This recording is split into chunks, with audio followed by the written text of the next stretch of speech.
Hello दोस्तों, कैसे हैं आप लोग। आशा है कि आप लोग बिहार एसएससी की तैयारी में लगे होंगे और डेली एक सेट का प्रैक्टिस कर रहे होंगे। आज हमारे चैनल पे बिहार एसएससी के रिलेटेड ट्यूटोरिया के बुक से आज हम लोग टेट सीरीज 14 का डिस्कशन करेंगे। इससे पहले हमारे चैनल पे इसका जितना भी 13 टेट सीरीज था उसका डिस्कशन कराया जा चुका है।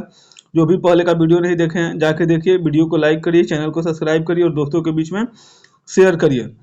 और प्लेटफॉर्म के भी बुक से प्लेटफॉर्म का वॉल्यूम 1 में जितना भी टेट से दिया हुआ था 24 टेट से उसका डिस्कशन कराया जा चुका है।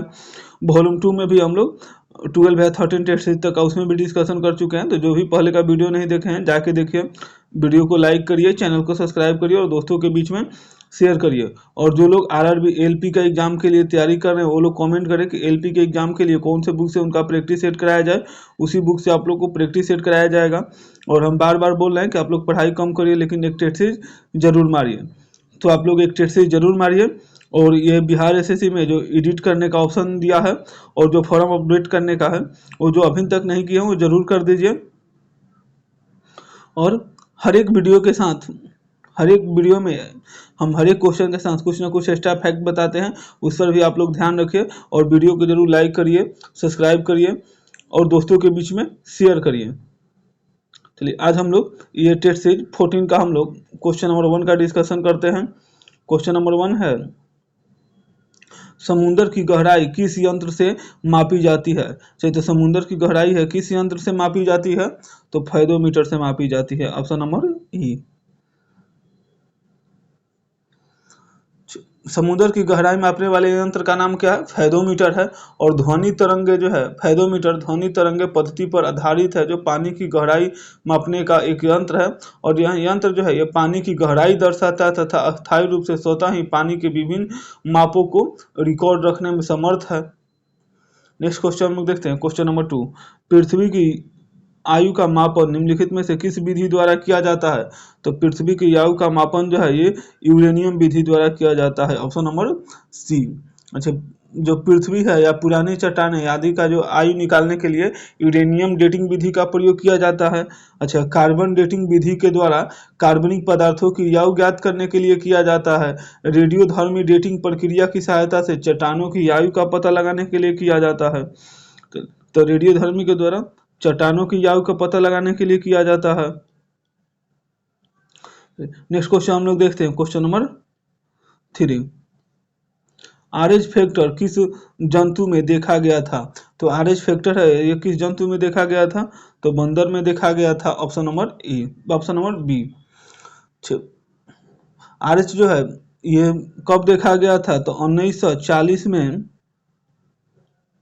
लैंड स्टीनर ने और बीमर लैंडस्टीनर और बीमर ने रुधिर के एक अन्य प्रकार के एंटीजन का पता लगाया और इन्होंने रीसिस बंदर पे इस तत्व का पता लगाया, इसीलिए इसे हम लोग आरएच कारक या आरएच फैक्टर कहते हैं। और ये रीसिस बंदर पे देखा था। किस बंदर पे देखा था, इसका नाम था रीसिस बंदर देखा था। किसके द्वारा देखा गया था, तो लैंड स्टीनर और बीनर के द्वारा देखा गया था। नेक्स्ट क्वेश्चन हम लोग देखते हैं, क्वेश्चन नंबर 4, मिलेराइट निम्नलिखित में से किसका अयस्क है। तो मिलेराइट है निकेल का अयस्क है। ऑप्शन नंबर ए। दो, मैग्नीज का अयस्क कौन कौन से है, तो पायरोसुलाइट और मैग्नेटाइट। ये मैग्नीज का अयस्क है। मैग्नीशियम का अयस्क कौन कौन सा है, तो मैग्नेसाइट, टोलोमाइट और कार्बोलाइट। कैडमियम का अयस्क कौन सा है, तो ग्रीनकोकाइट। यूरेनियम का अयस्क कौन सा है, तो कार्नेटाइट, पिंच ब्लेड। थोरियम का अयस्क कौन सा है, तो मोनोटाइट। नेक्स्ट क्वेश्चन हम लोग देखते हैं, क्वेश्चन नंबर 5, केसरुक रज्जु में से कितनी जोड़ियां तंत्रिका तंत्र निकलती है। तो किसकी रज्जु में से कितनी जोड़ियां तंत्रिका तंत्र निकलती है, तो 31 निकलती है। Option number C. अच्छा, जिन्हें हम लोग क्या कहते हैं, स्पाइनल तंत्रिका भी कहते हैं।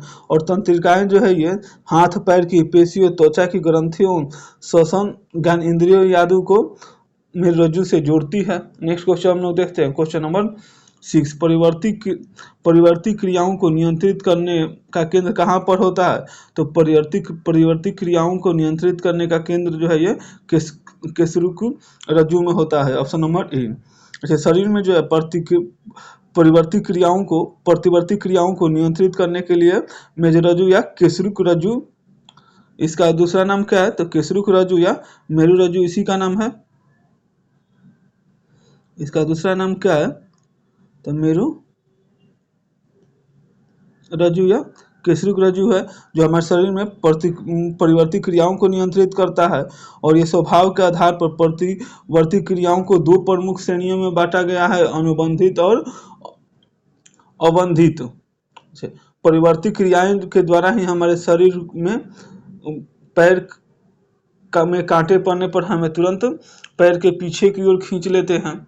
ये किसके कारण होता है? तो परिवर्ती क्रियाओं के कारण होता है। नेक्स्ट क्वेश्चन हम लोग देखते हैं, क्वेश्चन नंबर 6। मानव शरीर के तापमान के संबंध में कौन सा कथन सही है? तो मानव शरीर के तापमान है, किसी भी मौसम में मानव शरीर के तापमान में कोई भी परिवर्तन नहीं होता है। Option number D. मानव शरीर का सामान्यतः तापमान कितना होता है? तो 98.6 फ़ारेनहाइट होता है। अथवा इसे हम लोग या डिग्री सेल्सियस में कितना डिग्री से हम लोग निरूपित करते हैं? तो 37 डिग्री सेल्सियस हम लोग इसे निरूपित करते हैं। और भले कितना भी सर्दी हो या गर्मी क्यों न हो, लेकिन मानव शरीर का तापमान है ये इतना ही रहता है। हाइपोथैलेमस जो है ये अग्र मस्तिष्क का भाग है। यह भूख, प्यास, प्यार, घृणा और ताप को नियंत्रित करता है। ताप को किसके द्वारा नियंत्रित किया जाता है हमारे शरीर में, ये भी पूछा जाता है। तो किसके द्वारा नियंत्रित किया जाता है? तो हाइपोथैलेमस के द्वारा नियंत्रित किया जाता है। हाइपोथैलेमस के द्वारा हाइपोथैलेमस के द्वारा क्या होता है? तो ताप का नियंत्रण होता है। नेक्स्ट क्वेश्चन हम लोग देखते हैं, क्वेश्चन नंबर 8 नंबर क्वेश्चन है, रक्त में ऑक्सीजन की सांद्रता की में कमी आने पर रक्त में जो है ऑक्सीजन की सांद्रता में कमी आने पर श्वसन की गति क्या होती है? तो इसमें श्वसन की गति समानता से बढ़ जाती है। ऑप्शन नंबर ए। नेक्स्ट क्वेश्चन हम लोग देखते हैं, क्वेश्चन नंबर 9। लंबाई की न्यूनतम इकाई निम्नलिखित में से कौन सी है? तो लंबाई की जो सबसे न्यूनतम इकाई है कौन सी है? तो फर्मीमीटर है। Option number B. अच्छा, एक फर्मीमीटर कितना होता है? तो एक फर्मीमीटर होता है 10⁻⁻15 मीटर के बराबर होता है। अच्छा, माइक्रोमीटर को हम लोग पहले भी कई बार आ चुका है। माइक्रोमीटर कितना के बराबर होता है? तो 10⁻6 मीटर के बराबर होता है। एक एंगस्ट्रॉम कितने के होता है? तो 10⁻10 मीटर के बराबर होता है। एक नैनोमीटर किसके बराबर होता है? तो 10⁻9 मीटर के बराबर होता है।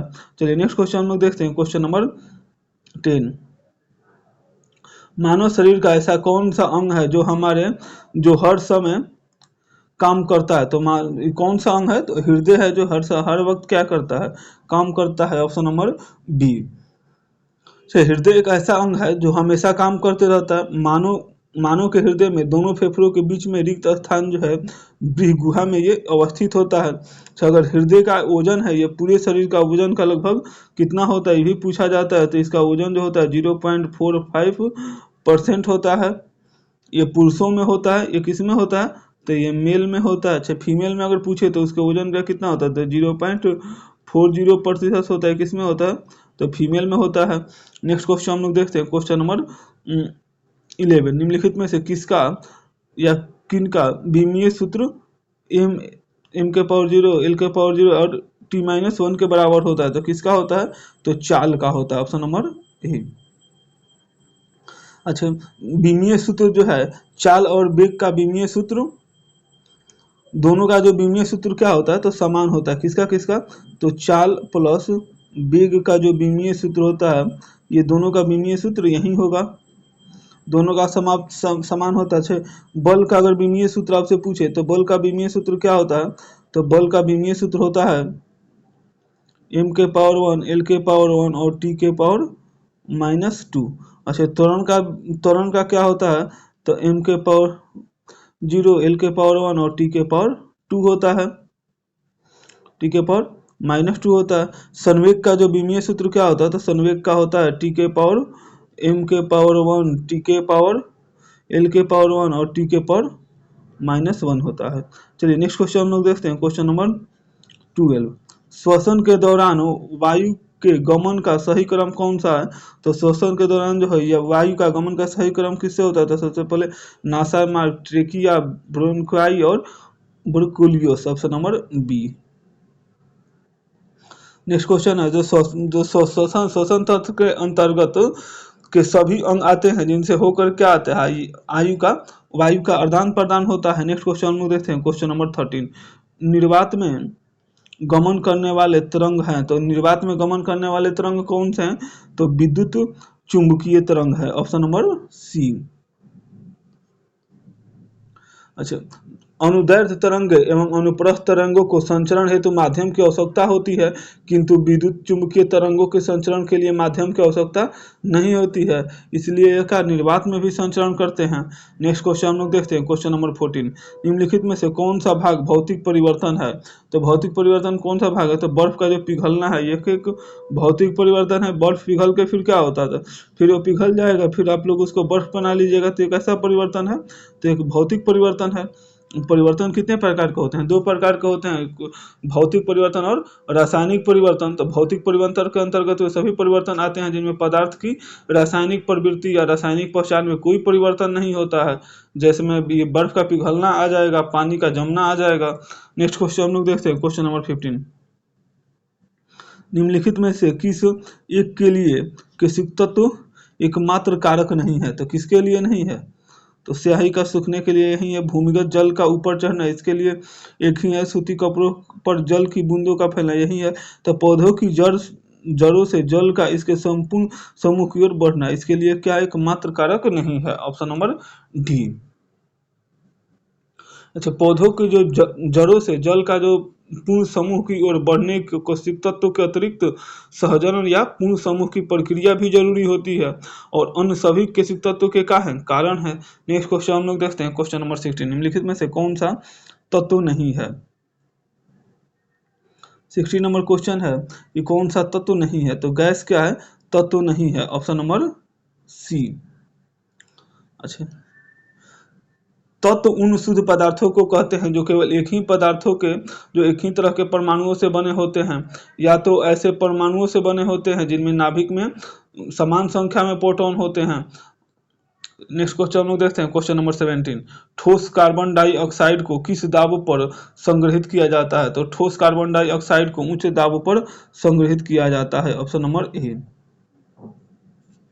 अच्छा, CO2 को उच्च दाब पर संग्रहित किया जाता है जब यममंडल का दाब का माप एक एटमॉस्फेयर हो, तो ठोस कार्बन डाइऑक्साइड द्रव अवस्था में आए बिना ही सीधे गैस में परिवर्तित हो जाता है, और इसी कारण क्या होता है? तो ठोस कार्बन डाइऑक्साइड को शुष्क बर्फ कहा जाता है। नेक्स्ट क्वेश्चन हम लोग देखते हैं, क्वेश्चन नंबर 18। कृषि में प्रयुक्त यूरिया में नाइट्रोजन की मात्रा कितनी होती है? तो कृषि में जो प्रयुक्त होता है यूरिया, इसमें नाइट्रोजन की मात्रा 46% होती है, ऑप्शन नंबर सी। अच्छा, यूरिया का आप लोग को बार बार बताए होंगे, यूरिया का केमिकल फार्मूला क्या होता है? तो इसका आप लोग जरूर याद रखिएगा, NH2CO NH2।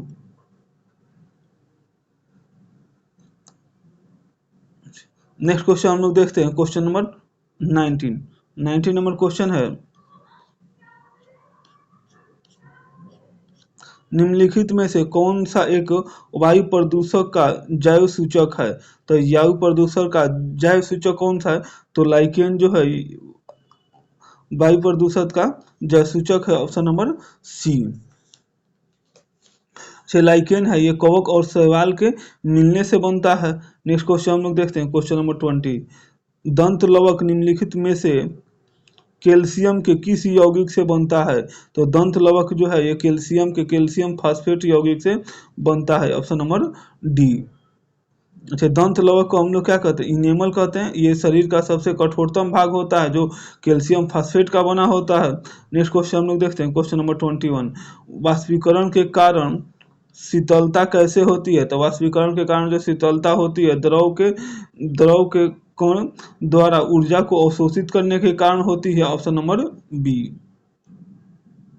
वाष्पीकरण के दौरान कम हुए ऊर्जा को पुनः प्राप्त करने के लिए द्रव के कण अपने आसपास से ऊर्जा अवशोषित कर लेते हैं और इस तरह से आसपास से ऊर्जा को अवशोषित होने के कारण शीतलता महसूस होती है। नेक्स्ट क्वेश्चन हम लोग देखते हैं, क्वेश्चन नंबर 22। किस वैज्ञानिक ने द्रवों की विभाजिता का सिद्धांत सर्वप्रथम प्रस्तुत किया था? तो कौन प्रस्तुत किया था? तो जॉन डाल्टन ने किया था, ऑप्शन नंबर ए। जॉन डाल्टन ने ये कब दिया था? तो जॉन डाल्टन ने 1808 में 8 में अपने परमाणु सिद्धांत को प्रस्तुत किया और डाल्टन ने द्रव्यमान के संरक्षण के नियम और निश्चित अनुपात के नियम की एक संगति व्याख्या की। नेक्स्ट क्वेश्चन हम लोग देखते हैं, क्वेश्चन नंबर 23। निकट दृष्टि दोष में किस लेंस का उपयोग किया जाता है? तो निकट दृष्टि दोष में अवतल लेंस का उपयोग किया जाता है, ऑप्शन नंबर बी। निकट दृष्टि दोष के उपचार के लिए हम लोग अवतल लेंस का प्रयोग करते हैं और दूर दृष्टि के लिए उपचार के लिए उत्तल लेंस का प्रयोग करते हैं। और जब किसी की ज़्यादा एज हो जाता है, जब मैंने ज़्यादा वृद्ध व्यक्ति में कौन सा दोष आता है? तो जरा दृष्टि दोष आता है, जिसके निवारण के लिए आधा उत्तल और आधा अवतल लेंस का प्रयोग किया जाता है, जिसमें निचला भाग जो होता है उत्तल लेंस का रहता है और ऊपरा भाग किसका रहता है? अवतल का रहता है। नेक्स्ट क्वेश्चन हम लोग देखते हैं, क्वेश्चन नंबर 24। मैग्नीशियम क्लोराइड का रासायनिक सूत्र क्या है? तो मैग्नीशियम क्लोराइड का MgCl2, option number C. Next question हम लोग देखते हैं, क्वेश्चन नंबर 24 नंबर क्वेश्चन 25। त्वरित चालक का आविष्कार किसने किया था? तो त्वरित चालक का आविष्कार है बेंजामिन फ्रैंकलिन ने किया था, ऑप्शन नंबर डी। एडिसन ने वाष्प इंजन का आविष्कार किया था। एडिसन के द्वारा पूछा जाए किसका आविष्कार किया था? तो वाष्प इंजन का आविष्कार किसके द्वारा किया गया था? वाष्प इंजन का आविष्कार एडिसन के द्वारा किया गया था। वोल्ट ने विद्युत धारा के आविष्कार में महत्वपूर्ण भूमिका निभाया था। वोल्ट जो है किसका उपयोग, किसका खोज किया था? तो विद्युत धारा का किया था। नेक्स्ट क्वेश्चन हम लोग देखते हैं, क्वेश्चन नंबर 26। आर्थिक समीक्षा 2022 से 23 के अनुसार भारत के संदर्भ में भारतीय अर्थव्यवस्था का क्रम कौन सा है? तो ये क्रय शक्ति के आधार पर पूछा है। तो क्रय शक्ति के आधार पर भारत का स्थान कौन सा है? तो तीसरा है, ऑप्शन नंबर ए। अच्छा, और यहीं अगर पूछे विनिमय दर के संदर्भ में भारत का स्थान कौन सा है? तो विनिमय दर के स्थान में भारत का जो है ये विश्व में 5वां स्थान है। किसमें है ये? तो विनिमय दर में है। और विनिमय दर में क्रय शक्ति के आधार पर विश्व में इसका तीसरा स्थान है और विनिमय दर के संदर्भ में विश्व में इसका 5वां स्थान है। नेक्स्ट क्वेश्चन हम लोग देखते हैं, क्वेश्चन नंबर 27। राजस्थान सरकार ने भारत के पहले वेटलैंड शहर के रूप में किस शहर को विकसित करने की योजना बनाई है? तो किस शहर को बनाई है? तो उदयपुर को बनाई है, ऑप्शन नंबर सी। राजस्थान का जो पर्यावरण एवं वन विभाग के सहायता से उदयपुर को भारत का पहला वेटलैंड शहर के रूप में विकसित करने की घोषणा की है। उदयपुर को पूरब से हम लोग झीलों का शहर के नाम से जाना जाता है। नेक्स्ट क्वेश्चन हम लोग देखते हैं, क्वेश्चन नंबर 28। लॉरियस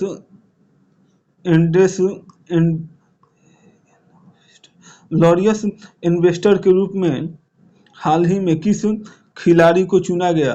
तो किस खिलाड़ी को चुना गया? तो नीरज चोपड़ा को चुना गया है, ऑप्शन नंबर ए। एशियाई खेलों में स्वर्ण पदक विजेता और पुरुषों की भाला फेंक में मौजूदा ओलंपिक और विश्व चैंपियन में नीरज चोपड़ा को इसी के लिए लॉरियस इन्वेस्टर के रूप में सम्मानित करने की घोषणा किया गया है। नेक्स्ट क्वेश्चन हम लोग देखते हैं, क्वेश्चन नंबर 29 नंबर क्वेश्चन है, अक्टूबर 2023 में किसे नवरत्न का दर्जा दिया गया है? तो अक्टूबर 2023 में किसे नवरत्न का दर्जा दिया गया है? तो ये राइटर्स लिमिटेड को जो है नवरत्न का दर्जा दिया गया है, ऑप्शन नंबर ए। ये राइटर्स लिमिटेड जो है ये क्या है? तो ये रेल मंत्रालय के तहत एक प्रमुख केंद्रीय सार्वजनिक क्षेत्र का उपगम है। नेक्स्ट क्वेश्चन हम लोग देखते हैं, क्वेश्चन नंबर 13। अर्जुन पुरस्कार विजेता श्री अमित अमित का संबंध किस खेल से है? तो अमित का जो संबंध है किस खेल से है? तो बॉक्सिंग से। Option number E. Option number ए हो जाएगा। अच्छा, अर्जुन पुरस्कार इस बार कि 2022 में कुल कितने खिलाड़ियों को दिया गया है? तो 2022 में है ये अर्जुन पुरस्कार टोटल 25 खिलाड़ियों को दिया गया है। अमित का संबंध बॉक्सिंग से है। सीमा पुनिया का संबंध जो है एथलेटिक्स से है। निहकत जरीन का संबंध बॉक्सिंग से है। साक्षी कुमारी का संबंध कबड्डी से है। विकास ठाकुर का संबंध भारोत्तोलन से है। और सुशीला देवी का संबंध जो है ये जूडो से है। नेक्स्ट क्वेश्चन हम लोग देखते हैं, क्वेश्चन नंबर 31। किस आईआईटी के वैज्ञानिकों ने कृत्रिम हृदय तैयार किया है? तो कौन तैयार किया है? तो आईआईटी कानपुर ने तैयार किया है। ऑप्शन नंबर ए। नेक्स्ट क्वेश्चन हम लोग देखते हैं, क्वेश्चन नंबर 32। आईएमएफ ने वर्ष 2023 से 24 में भारत का जीडीपी वृद्धि दर कितना अनुमानित किया है? तो ये कितना अनुमानित किया? तो 5.9 अनुमानित किया है। Option number B. अच्छा, क्रिसल एजेंसी ने भारत की जो है विकास दर कितना अनुमानित किया है? तो 0.6 किया है। अच्छा, फिच रेटिंग ने कितना अनुमानित किया है भारत का वृद्धि दर? तो 6.3 किया है। कल वाला भी में आया था। अच्छा, विश्व बैंक कितना अनुमानित किया? तो विश्व बैंक भी 6.3 ही अनुमानित किया है। तो संयुक्त राष्ट्र संघ कितना अनुमानित किया? तो संयुक्त राष्ट्र संघ जो है, संयुक्त राष्ट्र संघ यूएनओ जो है ये भारत का वृद्धि दर 6.7 अनुमानित किया है। नेक्स्ट क्वेश्चन हम लोग देखते हैं, क्वेश्चन नंबर 33। आरोग्य मैत्री योजना का शुभारंभ केंद्र सरकार द्वारा कब किया गया?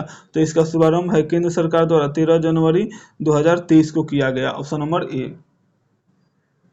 और इस योजना के तहत भारत में प्राकृतिक आपदाओं और मानवीय संकटों से प्रभावित किसी भी विकासशील देशों की आवश्यक चिकित्सा सामग्री उपलब्ध कराया जाएगा। नेक्स्ट क्वेश्चन हम लोग देखते हैं, क्वेश्चन नंबर 34। प्लास्टिक उत्पादित बैग पर प्रतिबंध लगाने वाला विश्व का पहला देश कौन सा है? तो विश्व का पहला देश कौन सा है? तो न्यूजीलैंड है। Option number B. न्यूजीलैंड ने फलों और सब्जियों के संग्रह के लिए सुपरमार्केट में आमतौर पर उपयोग किए जाने वाले पतली प्लास्टिक थैलियों पर प्रतिबंध लगा दिया है। नेक्स्ट क्वेश्चन हम लोग देखते हैं, क्वेश्चन नंबर 35। रेलवे सुरक्षा बल का नया महानिदेशक किसे नियुक्त किया गया है?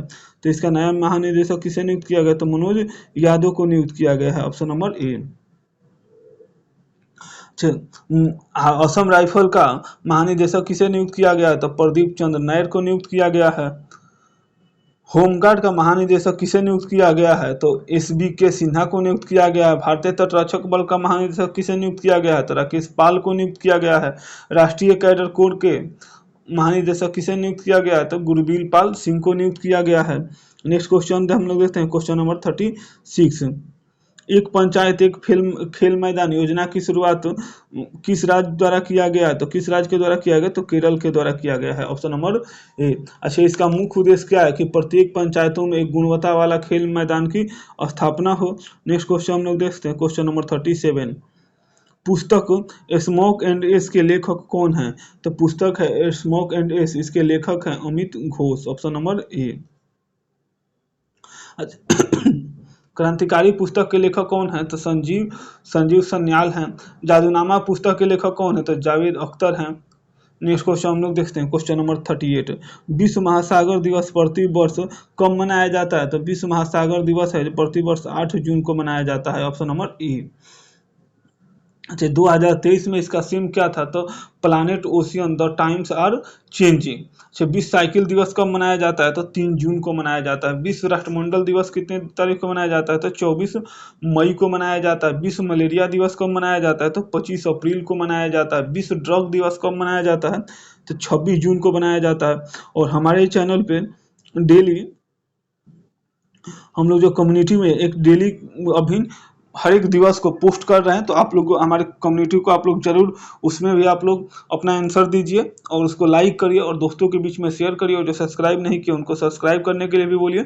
और वीडियो को आप लोग जरूर लाइक सब्सक्राइब करिए और दोस्तों के बीच में शेयर करिए। नेक्स्ट क्वेश्चन हम लोग देखते हैं, क्वेश्चन नंबर 39।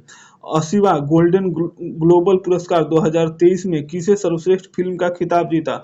तो किसने जीता था? तो द फेबलेंस मेंस ने जीता था। Option number A. अच्छा, सर्वश्रेष्ठ अभिनेत्री का खिताब किसने जीता था? तो केट ब्लैचेट ने जीता था। सर्वश्रेष्ठ बेस्ट अभिनेता का खिताब किसने जीता था? तो ऑस्टिन बल्टन ने जीता था। बेस्ट सॉन्ग का अवार्ड किसने जीता था? तो नाटू नाटू ने जीता था। नेक्स्ट क्वेश्चन हम लोग देखते हैं, क्वेश्चन नंबर 14 नंबर क्वेश्चन है,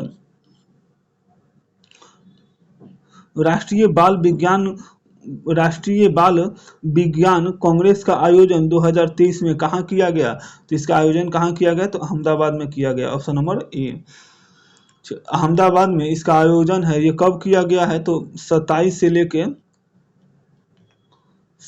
लेके 31 जनवरी तक 27 से लेके 31 जनवरी तक इसका आयोजन किया गया है। और इस आयोजन का मुख्य उद्देश्य 10 से 17 वर्ष की आयु के वर्ग के बच्चों को उनके वैज्ञानिक स्वभाव और ज्ञान को उपलब्ध कराने हेतु आवश्यकता प्रदान करना है। नेक्स्ट क्वेश्चन हम लोग देखते हैं, क्वेश्चन नंबर 41, अंतरिम सरकार में मंत्री और उसके विभागों को सही मिलान कीजिए से। तो सरदार वल्लभ भाई पटेल को कौन सा विभाग मिला था? तो गृह मंत्रालय मिला था। और इसके साथ साथ इनको क्या मिला था? तो सूचना एवं प्रसारण मिला था। डॉक्टर राजेंद्र प्रसाद को कौन सा विभाग मिला था? तो खाद्यान्न एवं कृषि विभाग मिला था। जगजीवन राम को कौन सा विभाग मिला था? तो श्रम विभाग मिला था। और लियाकत अली खान को कौन सा विभाग मिला था? तो वित्त मंत्रालय मिला था। लोग मिला लीजिएगा। नेक्स्ट क्वेश्चन हम लोग देखते हैं, क्वेश्चन नंबर 42, किस अनुच्छेद के तहत संसद को संविधान में संशोधन करने की शक्ति प्रदान की गई है? तो किसके तहत की गई है? तो अनुच्छेद 368 के तहत की गई है। Option number C. अच्छा, संविधान के भाग 20 में अनुच्छेद 368 में 368 में संसद को संविधान एवं इसकी व्याख्या में संशोधन करने की शक्ति प्रदान की गई है। और यह उल्लेखित करता है कि संसद अपनी संवैधानिक शक्ति का प्रयोग करते हुए संविधान के किसी उपबंध में परिवर्तन या निरस्त करने का संशोधन कर सकती है। नेक्स्ट क्वेश्चन हम लोग देखते हैं, क्वेश्चन नंबर 43, राष्ट्रीय आपातकाल की उद्घोषणा जारी होने के कितने माह के भीतर संसद के दोनों सदनों द्वारा अनुमोदित होना आवश्यक होता है? तो कितने महीने के अंदर होता है? 1 माह के अंदर होता है। ऑप्शन नंबर ए। जब राष्ट्रीय आपातकाल की उद्घोषणा के अनुमानित का अनुमोदन संसद के दोनों सदनों द्वारा 1 माह के भीतर आवश्यक है, किंतु अगर आपातकाल की अगर घोषणा हो ऐसे समय में होती है जब लोकसभा का विघटन हो गया हो या लोकसभा के विघटन के एक माह के बाद बिना उद्घोषण के अनुमोदन हो गया हो, तब जब उद्घोषण हो लोकसभा के या पुनर्गठन की पहली बैठक से 30 दिन के अंदर तक जारी रहेगी। नेक्स्ट क्वेश्चन हम लोग देखते हैं, क्वेश्चन नंबर 44, निम्नलिखित में से किसकी नियुक्ति राष्ट्रपति द्वारा नहीं की जाती है? तो किसकी नियुक्ति जो है राष्ट्रपति द्वारा नहीं की जाती है? तो कैबिनेट सचिव की जो नियुक्ति है ये राष्ट्रपति के द्वारा नहीं की जाती है। Option number D. अच्छा, प्रधानमंत्री संघ शासित प्रदेशों के मुख्यमंत्री महान्यायवादी की नियुक्ति राष्ट्रपति द्वारा की जाती है, लेकिन कैबिनेट मंत्री की नियुक्ति है प्रधानमंत्री की अध्यक्षता में मंत्री परिषद समिति की नियुक्ति की जाती है। नेक्स्ट क्वेश्चन हम लोग देखते हैं, क्वेश्चन नंबर 45, भारतीय संसद निम्नलिखित में से किससे मिलकर बनी होती है? तो भारतीय संसद है ये लोकसभा, राज्यसभा और भारतीय संसद है ये लोकसभा, राज्यसभा और राष्ट्रपति से मिलकर बनी होती है। Option number D. इसमें संविधान के भाग 5 के अंतर्गत अनुच्छेद 79 से 122 तक में संसद के गठन, संरचना, अवधि, कार्यकारिता, प्रक्रिया, विशेष अधिकार व शक्ति के बारे में वर्णन किया गया है। और अनुच्छेद 79 के अनुसार संघ के लिए एक संसद होगी जो राष्ट्रपति, लोकसभा और राज्यसभा से मिलकर बनी होगी। यह कितना नंबर अनुच्छेद में कहा गया है? तो अनुच्छेद 79 में कहा गया है। नेक्स्ट क्वेश्चन हम लोग देखते हैं, क्वेश्चन नंबर 46 नंबर क्वेश्चन है,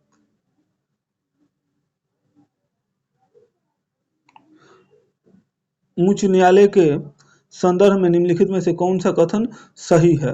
तो उच्च न्यायालय के संबंध में कौन सा कथन सही है? तो उच्च न्यायालय के न्यायिक पुनरावलोकन की शक्ति राज्य विधानमंडल और केंद्र सरकार दोनों के अधिनियमों और कार्यकारी आदेशों को संवैधानिक परीक्षण के लिए है। Option number C. Next question हम लोग देखते हैं, क्वेश्चन नंबर 6। उच्चतम न्यायालय अनुच्छेद 32 के तहत एवं उच्च न्यायालय अनुच्छेद 226 के तहत रीट जारी करता है। ये बहुत बार क्वेश्चन पूछा जाता है, उच्च न्यायालय कितना के तहत करता है, तो उच्च न्यायालय जो है अनुच्छेद 32 के तहत करता है। और उच्चतम न्यायालय कितना के तहत करता है, तो अनुच्छेद 222 के तहत जो है ये उच्चतम न्यायालय करता है। सॉरी, 226 के तहत उच्चतम न्यायालय करता है। नेक्स्ट क्वेश्चन हम लोग देखते हैं, क्वेश्चन नंबर 47। राष्ट्रीय विकास परिषद के अध्यक्ष निम्न में से कौन है, तो राष्ट्रीय विकास परिषद का अध्यक्ष कौन है, तो प्रधानमंत्री है। Option number B. अच्छा, राष्ट्रीय विकास परिषद जो है एक संविधानोत्तर संस्था है जिसकी स्थापना कब हुई थी, तो राष्ट्रीय विकास परिषद की अगर स्थापना पूछे तो इसकी स्थापना हुई थी 6 अगस्त 1952 को इसकी स्थापना हुई थी और को मंत्रिमंडल सचिवालय के प्रस्ताव के द्वारा की गई थी। और इसमें अध्यक्ष जो होते हैं प्रधानमंत्री होते हैं। नीति आयोग के सभी सदस्य सभी राज्यों एवं संघ शासित क्षेत्रों के प्रधानमंत्री, संघ शासित क्षेत्रों के प्रशासक एवं भारत सरकार के मंत्री इसमें सम्मिलित होते हैं। अच्छा, के सोमनाथन ने राष्ट्रीय विकास परिषद को सुपर कैबिनेट की संज्ञा दी थी। किसके द्वारा दिया गया था, तो कि संथानमन के द्वारा दिया गया था। नेक्स्ट क्वेश्चन हम लोग देखते हैं, क्वेश्चन नंबर 48। प्रथम संविधान संशोधन अधिनियम निम्न में से किस विषय पर किया गया था, तो कौन से विषय पर किया गया था, तो भूमि सुधार पर किया गया था। ऑप्शन नंबर सी।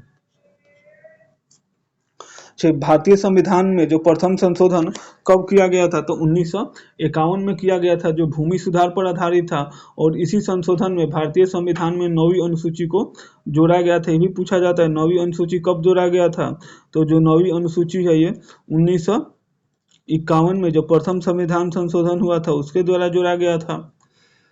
और इसमें जो है भूमि संबंधित कानूनों को भी जोड़ा गया था। नेक्स्ट क्वेश्चन हम लोग देखते हैं, क्वेश्चन नंबर 49। किस संविधान संशोधन द्वारा शिक्षा, वन एवं वन्य जीवों एवं पक्षियों का संरक्षण विषय को राज्य सूची से सामर्थ्य सूची में हस्तांतरित किया गया, तो किस संविधान संशोधन के द्वारा किया गया था, 42वां संविधान संशोधन 1973 के द्वारा किया गया था। नेक्स्ट क्वेश्चन हम लोग देखते हैं, क्वेश्चन नंबर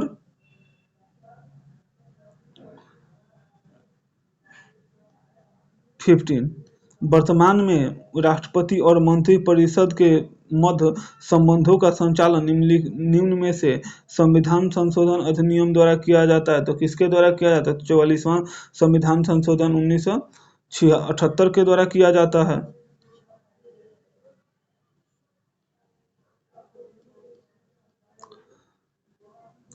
नेक्स्ट क्वेश्चन हम लोग देखते हैं, क्वेश्चन नंबर 51 नंबर क्वेश्चन है, कृष्ण छिद्र सिद्धांत के प्रतिपादक थे, तो कृष्ण छिद्र सिद्धांत के कौन प्रतिपादक थे, तो एस चंद्रशेखर से। ऑप्शन नंबर ए से कृष्ण जो है इस सिद्धांत में एस चंद्रशेखर जी ने कृष्ण बीवर और ब्लैक होल की अवधारणा को स्पष्ट किया। और यह इतना शक्तिशाली गुरुत्वाकर्षण क्षेत्र वाली खगोलीय वस्तु है जिसके खिंचाव से प्रकाश सहित कुछ भी नहीं बच सकता है। यह अपने ऊपर उड़ने वाली प्रकाश को भी अवशोषित कर लेती है। तो यह ब्रह्मांड का ऐसा क्षेत्र है जहाँ सिर्फ और सिर्फ अंधकार होता है। नेक्स्ट क्वेश्चन हम लोग देखते हैं, क्वेश्चन नंबर 52 नंबर क्वेश्चन है, यूरोप में पेरेनीज पर्वत श्रृंखला किन दो देशों को अलग करती है, तो यूरोप में जो है पेरेनीज पर्वत श्रृंखला स्पेन और फ्रांस को अलग करती है। ऑप्शन नंबर ए।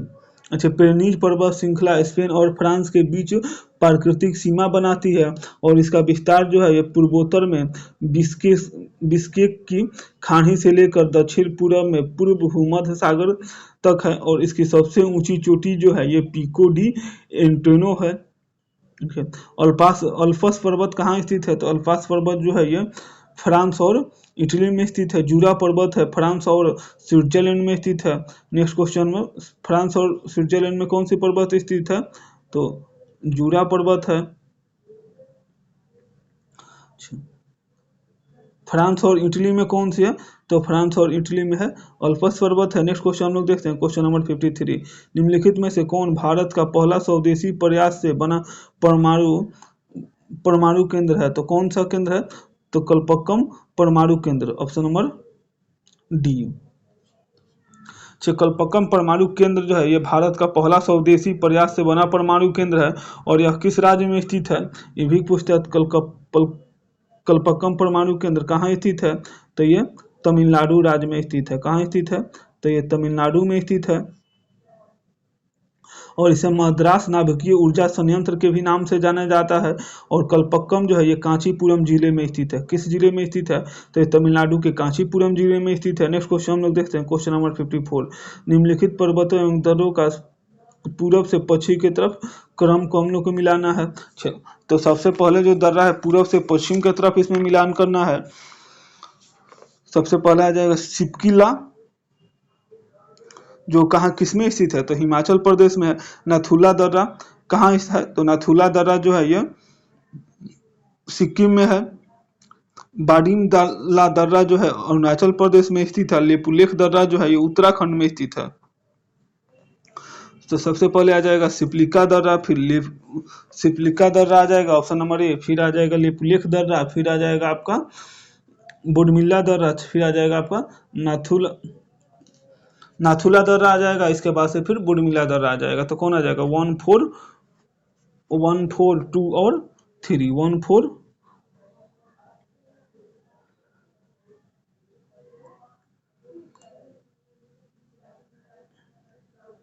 1 4 2 और 3, ऑप्शन नंबर सी। चलिए नेक्स्ट क्वेश्चन हम लोग देखते हैं, क्वेश्चन नंबर 55। एनोर बंदरगाह कहाँ स्थित है? तो एनोर बंदरगाह है ये तमिलनाडु में स्थित है, ऑप्शन नंबर बी। एनोर बंदरगाह जो है ये चेन्नई बंदरगाह से 24 किलोमीटर की दूरी पर स्थित है। और यह बंदरगाह है ये कोरोमंडल तट पर स्थित है। और यह भारत का 12वां सबसे बड़ा बंदरगाह है।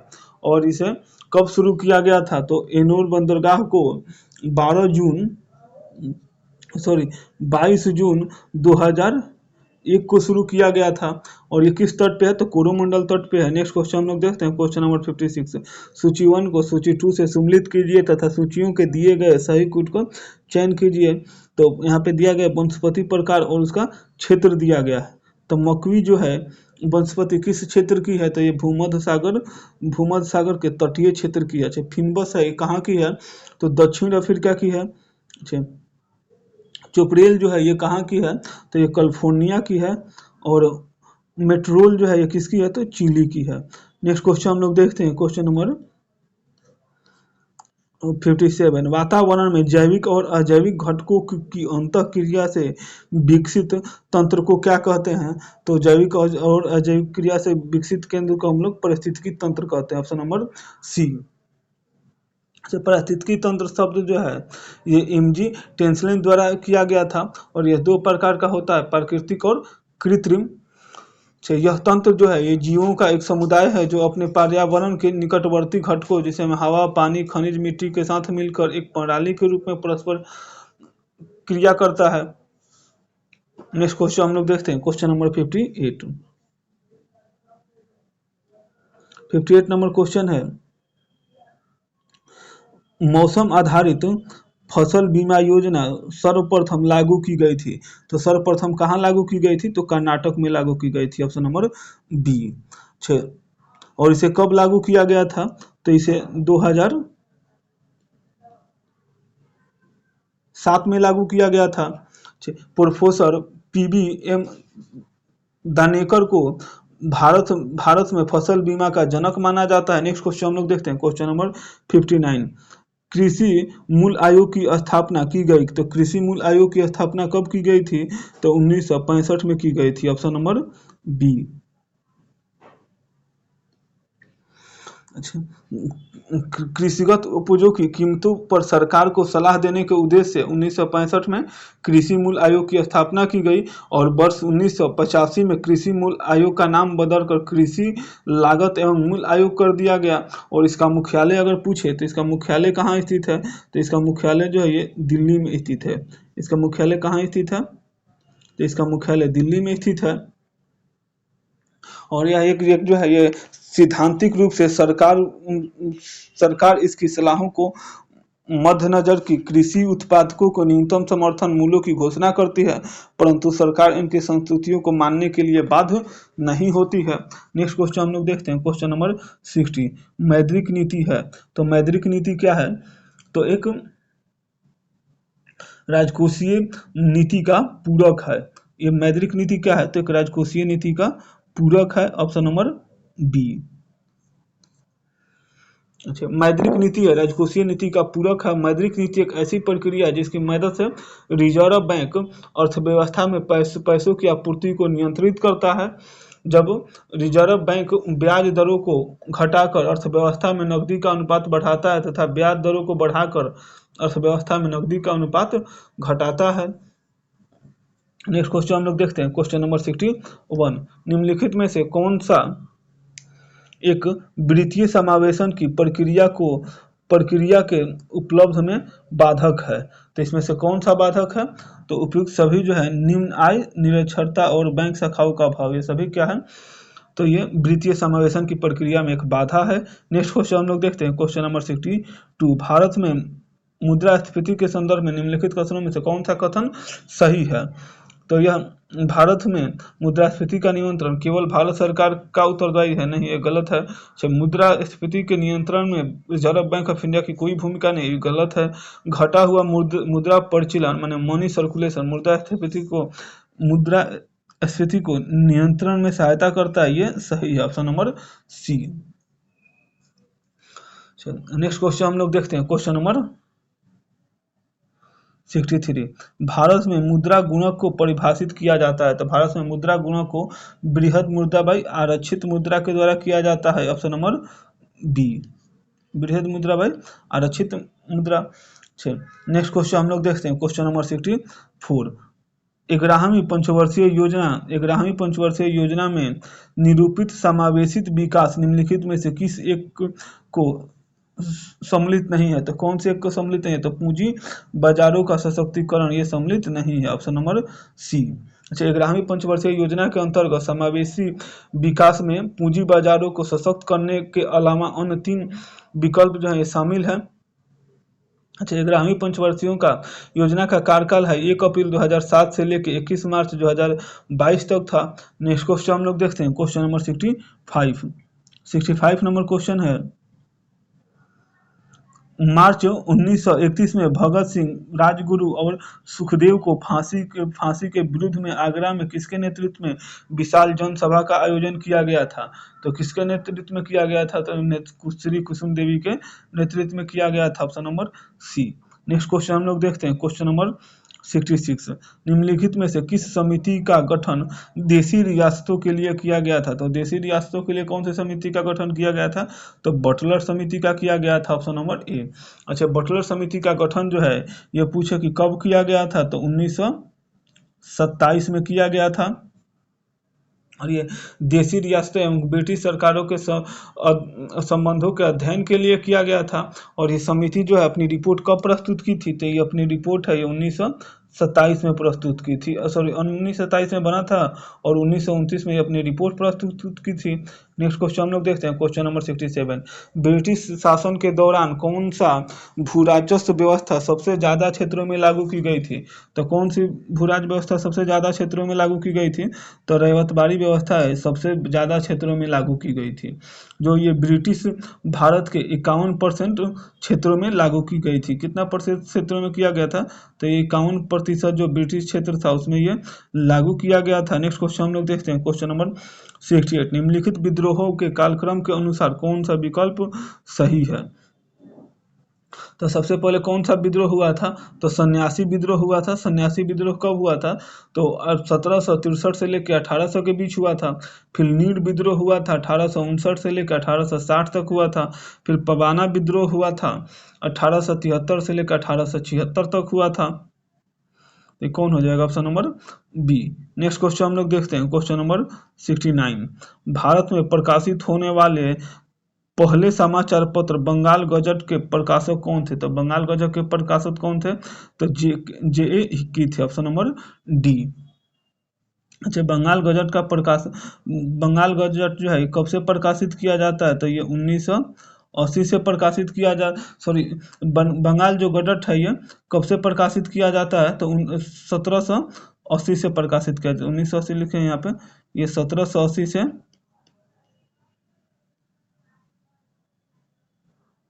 बंगाल गजट है ये 1780 से कलकत्ता में एक जेम्स ऑगस्टिन हिकी के द्वारा किया जाता है और एक साप्ताहिक पत्र था जो अंग्रेजी में छपता था। नेक्स्ट क्वेश्चन हम लोग देखते हैं, क्वेश्चन नंबर 17। अरुंडेल कमेटी निम्नलिखित में से किसकी सिफारिश की थी? तो अरुंडेल कमेटी है ये विभाजित बंगाल को पुनः संयुक्त करने की सिफारिश की थी। Option number A. अच्छा, लॉर्ड मिंटो ने 1906 में राजनीतिक सुधारों के राजनीतिक सुधार है तो इस 4 सदस्यीय कमेटी का गठन एटी अरुणेल के नेतृत्व में किया था और इन्होंने अपनी सिफारिश में भारत में विभिन्न परिषदों के विस्तार के साथ एक समानताओं की समिति बनाए जाने की अनुशंसा की थी तथा विभाजन जो है बंगाल को पुनः एक कर देने की संस्तुति की थी। नेक्स्ट क्वेश्चन हम लोग देखते हैं, क्वेश्चन नंबर 71। निम्नलिखित संस्थाओं में से उनकी स्थापना के आधार पर क्रमवार सजाइए। तो सबसे पहले किसका स्थापना हुआ था? तो बॉम्बे एसोसिएशन की। अच्छा, बॉम्बे एसोसिएशन की स्थापना कब हुआ था? तो 1852 में हुआ था। फिर किसका हुआ था? तो इंडियन लिंक की स्थापना कब हुई थी? तो 1875 में हुआ था। और किसके द्वारा किया गया था? तो शिशिर कुमार घोष के द्वारा किया गया था। बॉम्बे एसोसिएशन की स्थापना दादा भाई नौरोजी के द्वारा किया गया था। तो इंडियन एसोसिएशन की स्थापना किसके द्वारा किया गया था? तो 1876 में सुरेंद्र बनर्जी और आनंद मोहन बोस के द्वारा किया गया था। अच्छा, मद्रास महाजन सभा की स्थापना कब किया गया था? तो 1884 में किया गया था और बी राघवाचारी एवं जी सुब्बारमण्यन और आनंद चारुलू के द्वारा किया गया था। तो इसका क्रम अगर सजा लीजिए तो क्या आएगा? 323142। नेक्स्ट क्वेश्चन हम लोग देखते हैं, क्वेश्चन नंबर 72। निम्न में से किस शासक ने गुलरुखी नाम से कविताओं की रचना की थी? तो कौन सा शासक ने किया था? तो सिकंदर लोदी ने किया था। ऑप्शन नंबर ए। नेक्स्ट क्वेश्चन हम लोग देखते हैं, क्वेश्चन नंबर 73 नंबर क्वेश्चन है, निम्नलिखित में से कौन सा युग जो है सही सम्मिलित नहीं है? तो मोहनजोदड़ो है ये किस नदी के किनारे है? तो ये सिंधु नदी के किनारे है, ये सही है। कालीबंगम जो है ये किस नदी के किनारे है? तो कालीबंगम जो है ये घाघरा नदी के किनारे है। घाघर नदी के किनारे, ये भी सही है। रोपड़ जो है ये चिनाब नदी के किनारे है, ये क्या है? गलत है। रोपड़ जो है किस नदी के किनारे है? तो रोपड़ जो है ये सतलज नदी के किनारे है। किसके नदी के किनारे है ये? तो ये सतलज नदी के किनारे है। अच्छा, कोटदाजी जो है ये सिंधु नदी के किनारे है। मोहनजोदड़ो जो है ये सिंधु नदी के किनारे। हड़प्पा है जो रावी नदी के किनारे है। अच्छा, कालीबंगम है ये गंगा नदी के किनारे है। रंगपुर जो है ये मादर नदी के किनारे है। चलिए नेक्स्ट क्वेश्चन हम लोग देखते हैं, क्वेश्चन नंबर 74। चंदवारा का युद्ध किस किस के बीच लड़ा गया था? तो चंदवारा का युद्ध है ये मोहम्मद गजनवी और जयचंद के बीच लड़ा गया था। Option number D. ये कब लड़ा गया था? तो ये 1194 में लड़ा गया था। नेक्स्ट क्वेश्चन, अच्छा, तराइन का प्रथम युद्ध कब लड़ा गया था? तो तराइन का प्रथम युद्ध है 1191 में पृथ्वीराज चौहान और मोहम्मद गौरी के बीच लड़ा गया था। तराइन का द्वितीय युद्ध है 1192 ईस्वी में मोहम्मद गौरी और पृथ्वीराज चौहान के बीच में लड़ा गया था। और आज का हम लोग ये लास्ट नंबर क्वेश्चन देखते हैं जो 75 नंबर क्वेश्चन है। निम्नलिखित चीनी बौद्ध यात्रियों में सबसे बाद में भारत में किसने यात्रा की थी? तो सबसे बाद में भारत में यात्रा किसके द्वारा किया गया था? तो इत सिंह ने किया था। Option number B. अच्छा, फाहियान जो है ये भारत में कब यात्रा किया था? तो 399 ईस्वी में किया था। इत सिंह कब किया था? तो 708 ईसा पूर्व में किया था।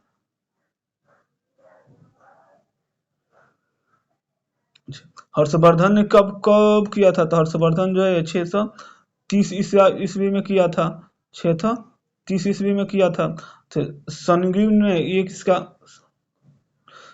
ने 518 ईस्वी में किया था। तो इसमें कौन आ जाएगा? Option number B. चलिए 75 क्वेश्चन का जो श्रृंखला है यहीं पे समाप्त होता है। वीडियो अच्छा लगे तो लाइक करिए, चैनल को सब्सक्राइब करिए और दोस्तों के बीच में शेयर करिए। और आप लोग कमेंट जरूर करिए कि आप लोग का आरआरबी के एग्जाम के लिए किस बुक से प्रैक्टिस कराया जाए, उसका आप लोग प्रैक्टिस जरूर कराया जाएगा। Thank you for watching video, please like and subscribe. Thank you.